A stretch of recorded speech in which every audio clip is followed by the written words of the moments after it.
ओम नमो भगवते वासुदेवाय नमः। विष्णु पर्व 23वां अध्याय। इस अध्याय में हम जानेंगे अंधक का कंस को मुंहतोड़ उत्तर। वैशंपायन जी कहते हैं, जन्मेजय, यदुकुल के उन सभी श्रेष्ठ पुरुषों ने यदुकुल तिलक वसुदेव पर आक्षेप होता देख शीघ्र ही हाथों से अपने अपने कान बंद कर लिए। उन सबको यह निश्चय हो गया कि कंस की आयु समाप्त हो चली है। उसी समाज में वक्ताओं में श्रेष्ठ अंधक भी थे, जिनके मन में कंस से तनिक भी भय नहीं था। उन्होंने धैर्य से अपनी वाणी को विकार रहित रखते हुए कंस से ओजस्वी स्वर में कहा, बेटा, तुमने जो इतनी देर तक भाषण देने का कष्ट उठाया है, तुम्हारा यह परिश्रम मेरे मत में आदर या प्रशंसा के योग्य नहीं है। यह सर्वथा अनुचित है। श्रेष्ठ पुरुषों ने इसकी सदा निंदा की है। विशेषतः अपने बंधु बांधवों के प्रति ऐसा आक्षेप सर्वथा निंदित है। वीर, अब इस समय मैं जो कुछ कहता हूँ उसे ध्यान देकर सुनो।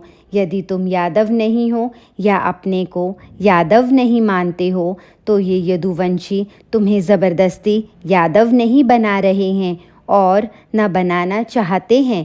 वत्स, जिनके शासक तुम हो, वे वृषणी वंशी आदर और प्रशंसा के योग्य हो ही नहीं सकते हैं। इक्ष्वाकु वंश में एक प्रजापीड़क राजा उत्पन्न हुआ था, जो स्वयं ही किसी समय राज्य छोड़कर भाग गया अथवा मिट गया। इस यदुकुल में तुम भी वैसे ही जान पड़ते हो, अतः तुम्हारी भी वैसी ही दशा होने वाली है।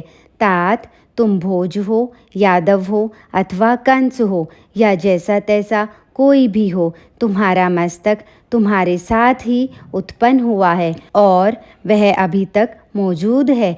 तुम उस पर बड़ी बड़ी जटाएं रखा लो अथवा मूंड मुड़ा लो। यदि तुम यादव रहना नहीं चाहते तो जो चाहो वही बन जाओ। मेरी दृष्टि में तो यह उग्रसेन शोचनीय है, जो हम लोगों में कुलांगार पैदा हो गया और जिस दुर्जाति ने तुम्हारे जैसे बेटे को जन्म दिया।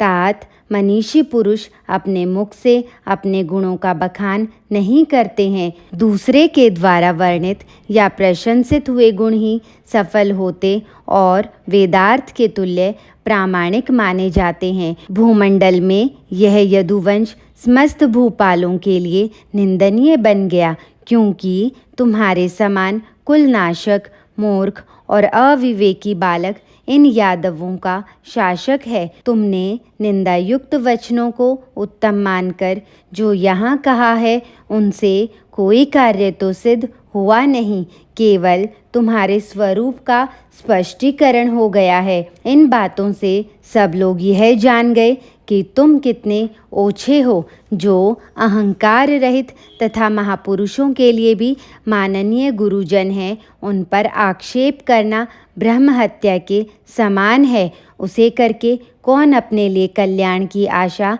कर सकता है। तात, वृद्ध पुरुष अग्नियों के समान आदरणीय तथा सेव्य होते हैं। उनका क्रोध आंतरिक साधनाओं से प्राप्त हुए लोगों को भी जलाकर भस्म कर सकता है। तात, जिसकी आत्मा उन्नति के पथ पर अग्रसर है तथा जो जितेंद्रिय एवं विवेकशील विद्वान है, उस पुरुष को धर्म की गति का सदा ही अन्वेषण करना चाहिए। जैसे जल में मछली की गति अत्यंत सूक्ष्म या अव्यक्त होती है, उसी प्रकार धर्म की गति भी सूक्ष्म है। तुम तो केवल अहंकारवश यहाँ बैठे हुए अग्नि के समान तेजस्वी वृद्ध पुरुषों को अपनी मर्म भेदिनी वाणी द्वारा पीड़ा दे रहे हो। जैसे मंत्र का उच्चारण किए बिना दी हुई आहुति व्यर्थ होती है, उसी प्रकार तुम्हारी ये आक्षेपपूर्ण बातें निष्फल हैं।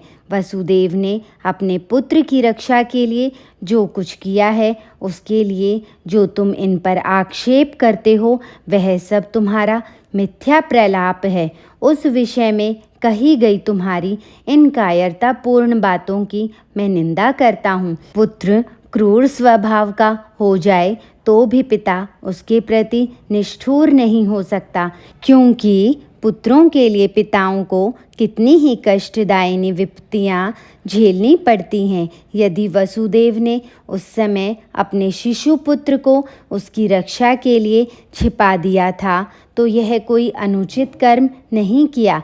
यदि तुम इसे न करने योग्य बुरा कर्म मानते हो तो इस विषय में अपने पिता से ही पूछो। वसुदेव पर आक्षेप और यादव कुल की निंदा करके तुमने यहाँ यादव कुमारों के वैर जनित विष का ही उपार्जन किया है। यदि वसुदेव ने अपने पुत्र के प्राण बचाकर अनुचित कर्म किया है तो उग्रसेन ने शैशवावस्था में तुम्हें क्यों नहीं मार डाला था। पुत्र पुत्र नामक नरक से पितरों की रक्षा करता है, इसलिए धर्मज्ञ पुरुष पुत्र को पुत्र कहते हैं। श्री कृष्ण और नवयुवक संकर्षण भी यादव ही हैं, किंतु तुमने उनके उत्पन्न होते ही उनसे वैर बांध लिया। फिर उन दोनों ने मन में वैर भाव को स्थान देकर तुमसे शत्रुता बांध ली है। अतः इस वैर भाव में प्रथम अपराध तुम्हारा ही है। तुमने वसुदेव पर आक्षेप किया और वसुदेव पुत्र श्री कृष्ण के मन में अपने प्रति क्रोध उत्पन्न कर दिया। इससे समस्त यादवों के हृदय यहाँ कंपित हो उठे हैं। एक तो श्री कृष्ण के प्रति तुम्हारा द्वेष था ही, दूसरे तुमने वसुदेव की भरपूर निंदा भी कर डाली। इससे ये अशुभ सूचक अपशकुन प्रकट होकर तुम्हारे लिए भय की प्राप्ति बता रहे हैं। जब रात समाप्त हो रही हो उस समय सर्पों और बुरे स्वप्नों का दर्शन अत्यंत कष्टदायक होता है। ये जो शकुन दिखाई देते हैं वे इस नगरी के भावी वैधव्य की सूचना देने वाले हैं। अब तक जो कारण प्राप्त हुए हैं उनसे हमें ऐसा ही अनुमान होता है। यह भयंकर ग्रह राहु आकाश में अपनी किरणों द्वारा स्वाति का वेद कर रहा है तथा भयानक दिखाई देने वाला मंगल सर्वतोभद्र चक्र में वक्रीभूत होकर चित्रा नक्षत्र पर स्थित है। बुध ने भयानक तेज से पश्चिम संध्या को व्याप्त कर रखा है, अर्थात वह पश्चिम दिशा में उदित हो रहे हैं। ऐसा होना राज्य भंग का सूचक है। तथा शुक्र ने वैश्वानर पथ अर्थात सूर्य मार्ग पर अतिचार गति से चलना आरंभ किया है। सूर्य को लांघ कर जाना ही अतिचार है। धूमकेतु नामक उत्पात ग्रह के पुच्छ भाग से भरणी आदि 13 नक्षत्र विद्ध हो गए हैं, इसलिए वे चंद्रमा का अनुसरण नहीं करते हैं। पूर्व काल की संध्या परिघ से ग्रस्त है। वह अपनी प्रभाओं द्वारा सूर्यदेव को बाधा पहुंचाती है तथा पशु और पक्षी अपनी बोली बोलते हुए प्रतिकूल दिशा से होकर जाते हैं। दोनों संध्याओं के समय एक भयानक गीदड़ी शमशान भूमि से निकलकर अपने निःश्वास से अंगार की वर्षा करती और बहुत बोलती हुई मथुरापुरी के चारों ओर चक्कर लगाती है। कुछ ही समय पहले वज्रपात की सी ध्वनि के साथ पृथ्वी पर उल्कापात हुआ है। यह पृथ्वी तथा पर्वतों के शिखर अकस्मात कांपने लगते हैं। अभी पिछले दिनों राहु ने सूर्य पर ग्रहण लगा दिया था, जिससे दिन में ही रात हो गई थी। धूम और उत्पातों से संपूर्ण दिशाएं व्याप्त हैं। सूखे में ही बिजलियां गिरती हैं।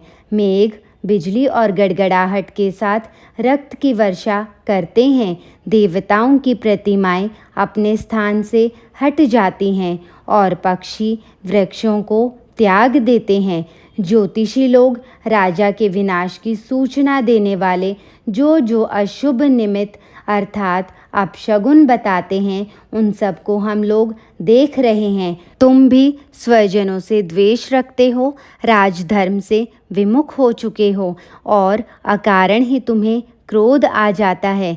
इससे जान पड़ता है निकट भविष्य में ही तुम्हारे ऊपर भय आने वाला है। दुर्बुद्धे, तुम जो देवताओं तथा वसुओं के समान तेजस्वी बूढ़े वसुदेव पर मोहवश आक्षेप कर रहे हो, इससे तुम्हारी आत्मा को शांति कैसे मिल सकती है?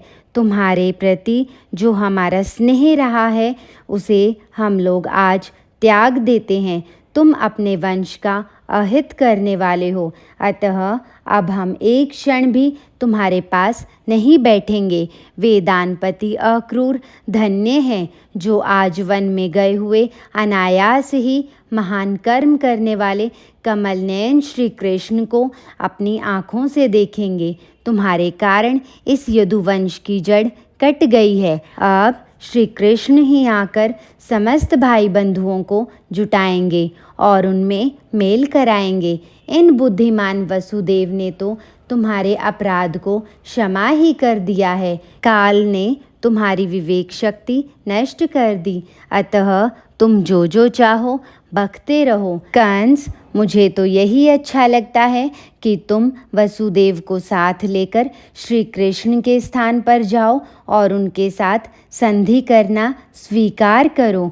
इस प्रकार श्री महाभारत के खिलभाग हरिवंश के अंतर्गत विष्णु पर्व में अंधक का वचन विषयक 23वां अध्याय पूरा हुआ। जय श्री कृष्ण।